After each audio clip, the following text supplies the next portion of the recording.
Well, first off, I want to thank you all for inviting me here. This group, this newly found group, Miners for Survival, I like that, you know. Because safe energy. But when you get right down to it, you see, it's actually the same thing. Last winter, I went to a meeting in Sturgis, South Dakota, and it had to do with mining companies coming into the hills. Well, this is a new role for most farmers and ranchers who really don't know what mining companies are. The track record of many mining companies is not all that good. The nuclear industry, mining anywhere, cannot and should not forget that we are people who helped build this community for our own sweat and tears.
Years ago, I found out that more than a dozen big corporations were coming into the Black Hills of South Dakota, where I live, wanting to mine for uranium. They put up quite an advertising campaign about how good they would be for the area, but a lot of local people didn't see it that way. Marvin Kammerer is a third-generation South Dakota rancher. My grandfather came in here and squatted in about 1880. And then when homesteading opened up, he homesteaded on the piece that we live on right now. It's one of the very few homesteads, original patents that are still in the family that patented the original patent. My father, who was born in the house that I live in, raised 11 of us. Now, he went through a lot of pain, a lot of suffering just to hang on to that thing, especially in the Depression and the dry years in the 30s. The time period when thousands upon thousands of ranch and farm people were driven from their land because they couldn't pay their debts. So I have a background in this community, in the Hills area. Luckily enough, I am still on that same piece of land. It's not the most productive land in the world. It is rather arid, and you can't make too many mistakes and survive there. It's kind of windswept too. But I've breeded a pretty hardy bunch of kids, you know. We've got 7 kids of our own.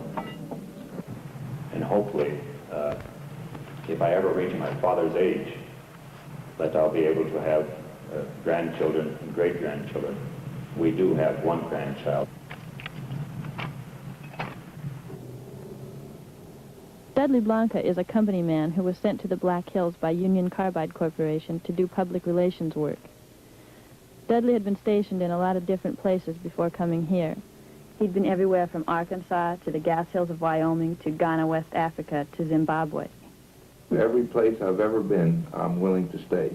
And I like it here. I like the climate. I like the openness of the people. The fishing's quite nice. So it's a very pleasant place.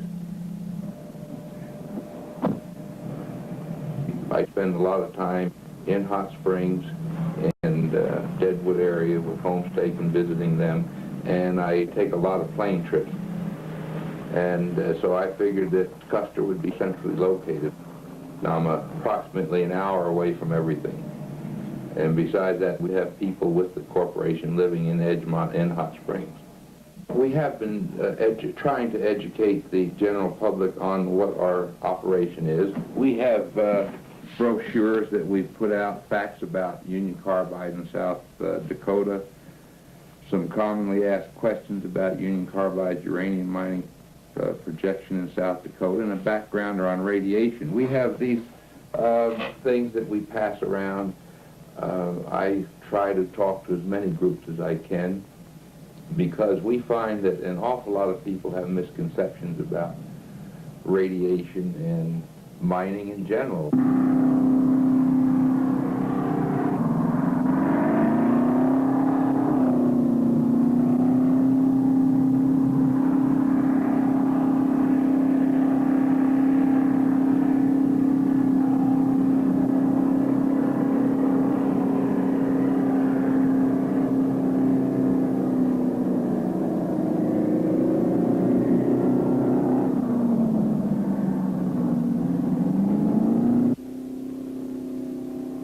The whole area was suddenly being tapped by the companies that were looking for uranium. They had started exploring all over the Black Hills, into the eastern part of South Dakota, and into North Dakota and Wyoming. They said they were going to come in and mine for 15 or 20 years.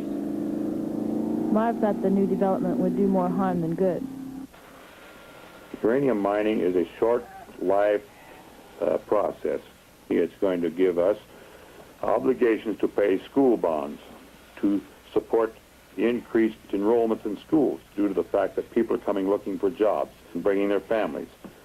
The burden of law enforcement is going to be picked up by us. We don't have a state income tax in the state, so the tax base is going to come from guys like me. And it's going to have to be paid for long after these people have left. The community life of the small towns will drastically suffer. The quality of life will deteriorate far beyond what I think people are ready to accept. There was mining in the 50s down in the Edgemont area. They were searching for uranium and they found some.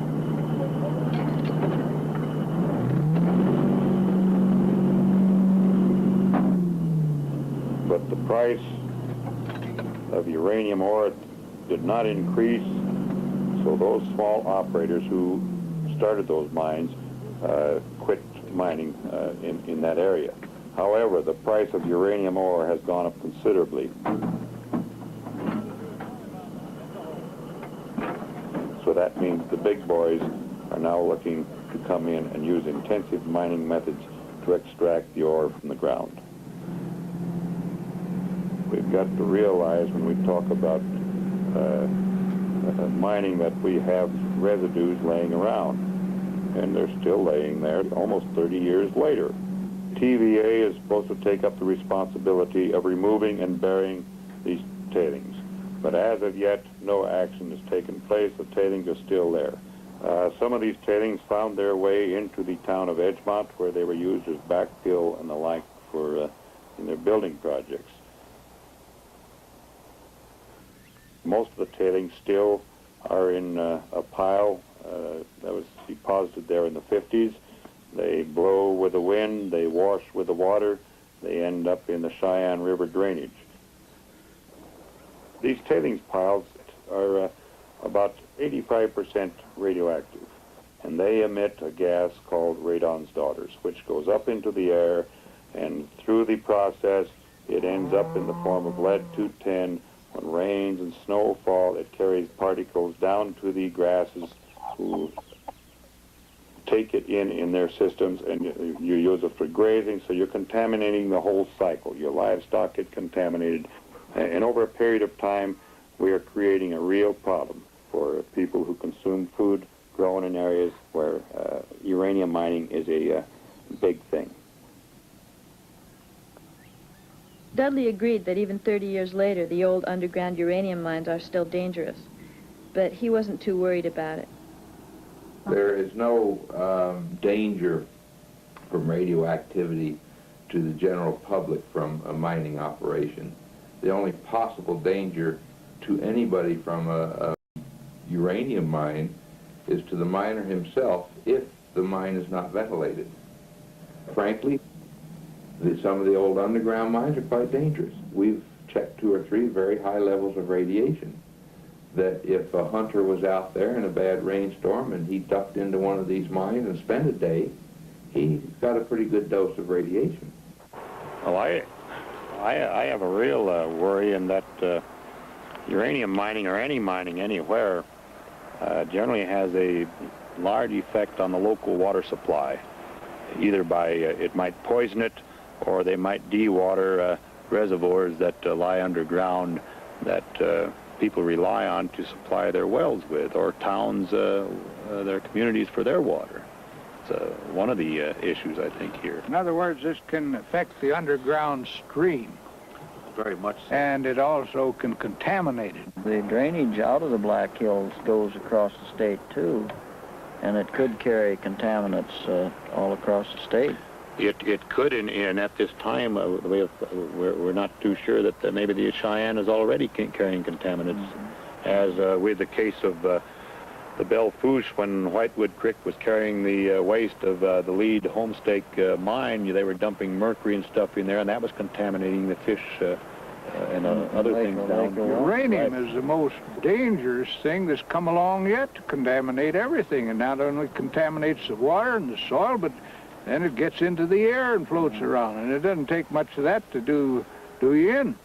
Well, at this point in the hills area, they're doing a lot of exploring in the way they drill holes down into the earth. And this is creating a problem in some areas already, in that there are some wells losing their water or going dry, and that is creating a problem with some of these people now, ranchers and farmers. No one is willing to even assume that responsibility. That is a real injustice to that person or persons or community to operate that way. It becomes a social problem, you know. Well, large companies often have the ability to get what they want from state governments, is to operate in an unscrupulous manner that doesn't recognize environmental impact or human impact or anything else, because they're out to extract the minerals at whatever cost, you know, and too many times they have the power to overcome state governments and by legislatures. It's happened in the past where they've bought legislatures to get laws passed. Well, what is your budget for this educational program? I don't know what the limit is. So far, we've done as much as I've wanted to here. An exact budget I've never been told. So far, I haven't exceeded it.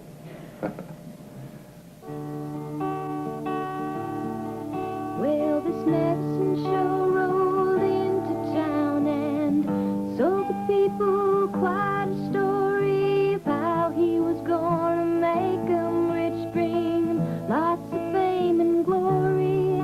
He said, all you gotta do, folks, is sign the dotted line, and we'll be gone and you'll get rich, but we'll finish our story. Now the source is called uranium, and as the story goes, they're coming back to mine it all for 20 years or so. Now they're gonna take the water and kill our streams, pollute the air and poison ourselves in the sake of their schemes. Won't you go away now? TVA, please go away now. TVA. Jeremy got up yesterday and he says, oh, it's Friday. Tomorrow's Brandon Day. Brandon Day. More your relation. You just keep coming in. Like flies to honey, aren't you? I suppose you think you're the honey, too. Right. right. I had my father-in-law do that. He just threw a whole box of them almost so I could. Dad, you can get him off the gun and get another one on him. Got another needle? Dudley continued to work for Union Carbide, and Marv continued to work on his ranch. But Marv's views brought him more and more into conflict with Union Carbide, Tennessee Valley Authority, and the other uranium mining companies. He started working with some community organizers. Now this winter, I went to this meeting I was telling you about. Some people that were there from the Black Hills Alliance, a newly formed organization in the hills. And I talked somewhat with them, finding that we had some mutual concerns. And as I got to know different individuals in the Alliance, as time went on, I find there are people from all over. There are Indian people there. There's people from Jewish religions, Catholic religions, Protestant, whatever. And I thought to myself, why are they all joining together? Because generally they are apart. This is a coordinators meeting. They were planning a 10-day outdoor energy conference for the coming summer that would attract some 10,000 people to workshops and forums on everything from solar collectors to Indian treaty rights to the records of energy corporations. It was going to be called the Black Hills International Survival Gathering. And then go on to the scheduling, logistics, and the series of more or less miscellaneous things. When we say local, we're talking about our general area. Nebraska, South Dakota, parts of Iowa, parts of North Dakota, the general area. But we really need to talk, I believe, on the agenda. Mark mentioned there's an area for dealing with some of the scheduling. We have a problem with the Review Commission. We'd like to deal with that at this meeting. So, Marv, if you could give your report. Our feeling is that the whole spectrum of the genocide forum, if we can fill this forum with as much with people who have expertise from the Hills area, we feel it's better. And we touched in with the State Board of the Farmers Union the other day. They gave us 10 minutes, which was not near enough to get a good rap going and an explanation of what we're trying to do. We had some negative response there, but that could be expected. However, we feel that the meeting was good and that it started those people thinking about the survival gathering. They needed a place to hold the gathering, and Marv offered his ranch. He had his own reasons for deciding to make the offer.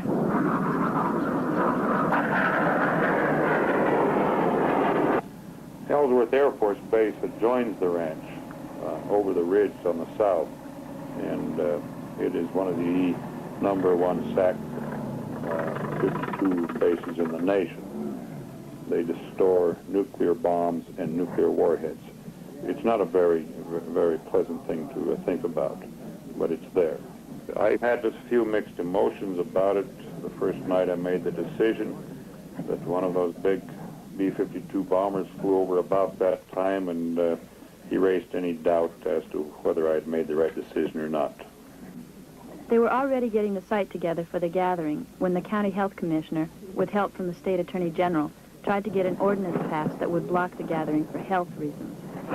The ordinance was going to require more water than the Black Hills Alliance would be able to provide. Based on 10,000 people, that's 250,000 gallons of water just for day use, because it falls under the day camp guidelines.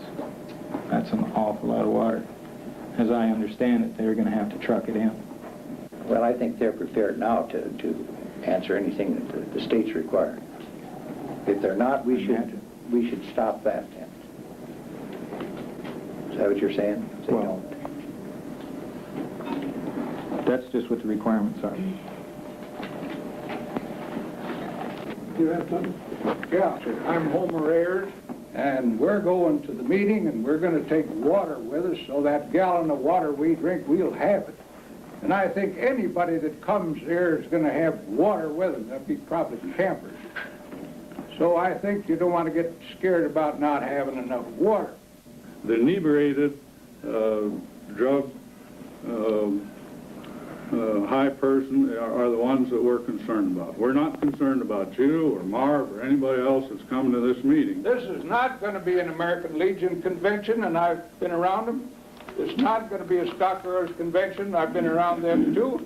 It's not going to be a Democrat convention. I've been to quite a few of them, and I'll tell you, brother, if there's any liquor in the town, they had it in every hotel room. My ranch in the Hereford area, I guess you might call me a permanent resident. Been in Meade County most all of my life. I guess what I would hate to see is any of us, the commissioners or the state legislature, get stampeded in some kind of action that would further diminish the freedoms that we have in this country. And I think that's really what we're looking at here. What I'm concerned about is how vulnerable we're going to be to the communists unless we're ready for them. Okay, now this guy, I thought his question was, I mean, when he stood up, I thought it was a little out of line because it did think he was getting 2 nuclear weapons, right? Yeah. That is basically, and I did think that was when you're talking about uranium mining, you're talking about nuclear weapons. Okay, but Marvin, if you get underlined. Not to the point where we're not as secure now as we were when we blew up the first one in Harrison. 10,000 later doesn't make us any more secure. It makes us less secure because every idiot in the country, in the world, we're giving them the knowledge. We're giving them nuclear power plants that they can take this stuff and make weapons. What do we want? No nukes. When do we want it? Now. What do we want? No nukes. When do we want it? Now. There's no way that they can stop the gathering. There's too much energy flowing, and that gathering will not be stopped.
The destiny of the land is not yet been written.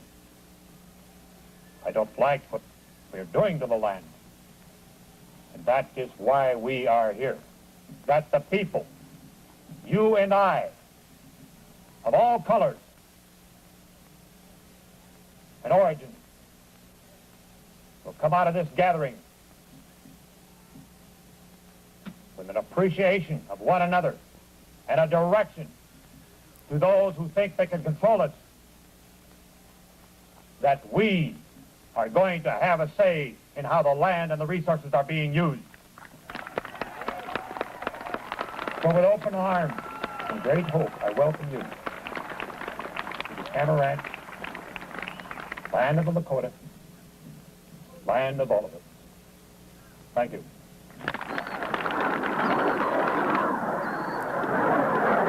They keep sending those planes over all the time. You just say that's our enemy flying over. Okay, well, I'd like to get the gas out of them for a while.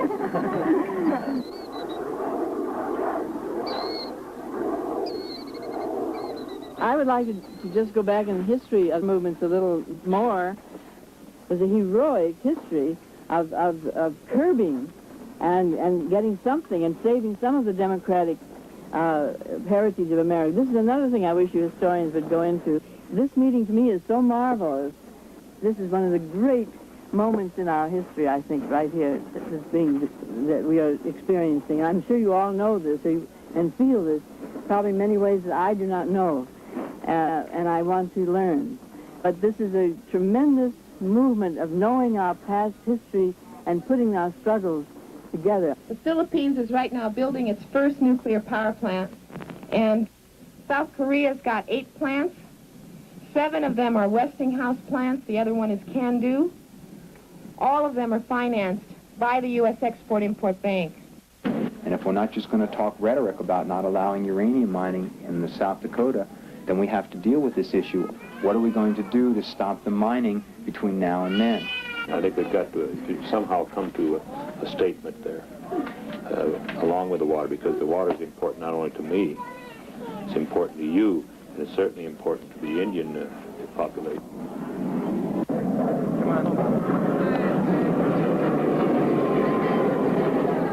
I would hope that when we get done with the survival gathering, that the people will find that they can take from it back to their own areas information that tells the people as to the crimes of the multinational corporations against the people and how they exploit people and how they exploit the land.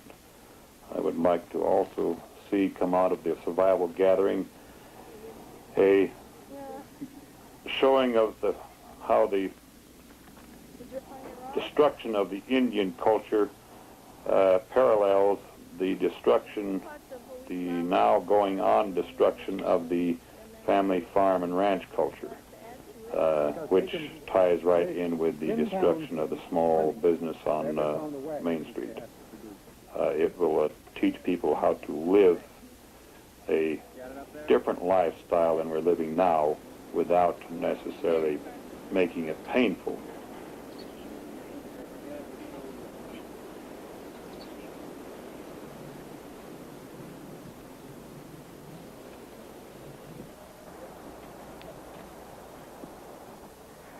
Hey, we even got some cactus. Look at here. Well, there was some back there. They come up here, they stole our cactus from the prairie and brought them to the hills.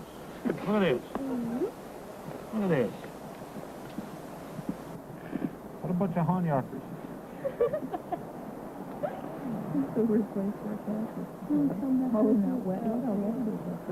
I want to be able, when I'm the age of my father, who is 92 years old, to be able to hold in my arms my grandchild or great-grandchild, whatever, and be able to tell him this is the way it was when I was a boy. We have clean water with fish in the stream. We have beautiful hills with deer in the forest. We have clean air that is safe to breathe. I have to be able to tell them that.